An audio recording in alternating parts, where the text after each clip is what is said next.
Hello everyone, my name's Toby Horrorboy, and today we're gonna make Gangle from the amazing digital Circus. This is a new show on YouTube and the pilot just came out recently. I really enjoyed it, so I wanted to make someone from it. And if you guys like this video, I can definitely do more characters in the future. She's gonna be a figure instead of an animatronic, so she'll be very quick to make. This is just a small project before I get started on my Christmas animatronic plans. Okay, let's go. Gangle's body is made of ribbon, so we're gonna start by ironing our ribbon in half. We put baking paper on either side so it doesn't get burnt, melted, or otherwise damaged.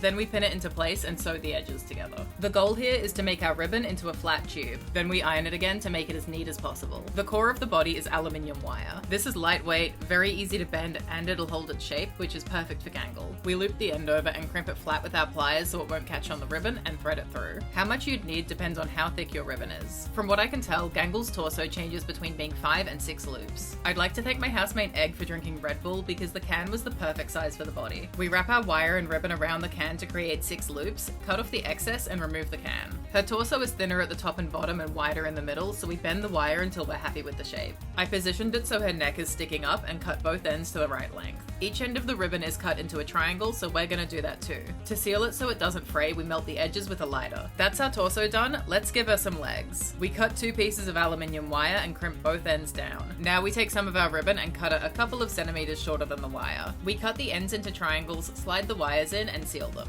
Gangle's legs aren't actually attached to her body. We're gonna have just the wire attached to her torso to kind of give the illusion that she's floating. I unpicked the very end of her torso and pinned the ribbon out of the way. Then we use the pliers to hook the leg wire around the torso wire and crimp them into place. Just to be sure they won't move, we put super glue on either side of each leg. When that's dry, we can hand sew up the section we unpicked and reseal the end. That's her legs done, so let's make her arms. Or just arm, because they're actually a single U-shaped piece. We cut the wire to the right length, crimp the ends, and slide the ribbon on. We seal the ends of the ribbon with our lighter and pin the arms to her torso. Her arms sit on top of the first loop, just under her neck. We hand sew the arms on, and now we can take a look at her masks. Gangle has a comedy mask and a tragedy mask, and we're gonna make both of them. We pattern them and trace them onto 5mm high-density EVA foam. You can use other thicknesses, that's just what I had on hand. We use a rotary tool to sand down the edges. Then we use a heat gun to heat seal and heat form the foam. We don't want them to be flat, so we're just giving them a bit of shape. We apply 3 to 4 coats of watered down Mod Podge to get them ready for painting. Foam is really porous, so this will give the paint a better surface to go on. Then we can paint them white, and it took a few coats to get it opaque.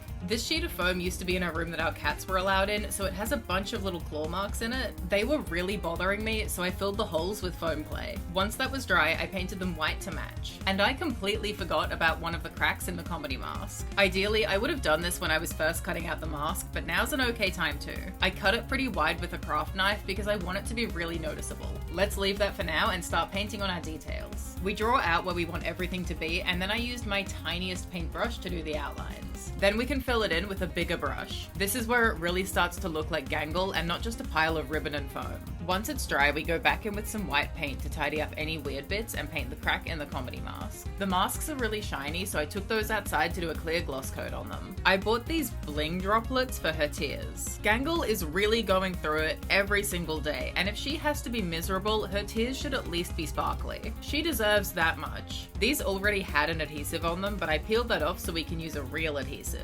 I wish these were a few millimeters bigger, but this is all that Spotlight had, and I think they look nice. The final step is to attach her masks. We're gonna pose her holding her broken mask pieces. We use a pin to mark out where her hands are gonna sit. Then we use the rotary tool to sand off the paint inside that area so the ribbon can stick straight to the foam and not to several layers of paint. We super glue each mask piece on and she's done. My projects for the rest of the year are a bit scrambled because I need to make some Christmas presents for friends and only some of those will be uploaded here. But we'll probably have a Kwame from Miraculous Ladybug next and then Xanta from Ed's World. And please let me know who else you'd like to see from the amazing digital circus or anything else. Thank you so much for watching. Here she is.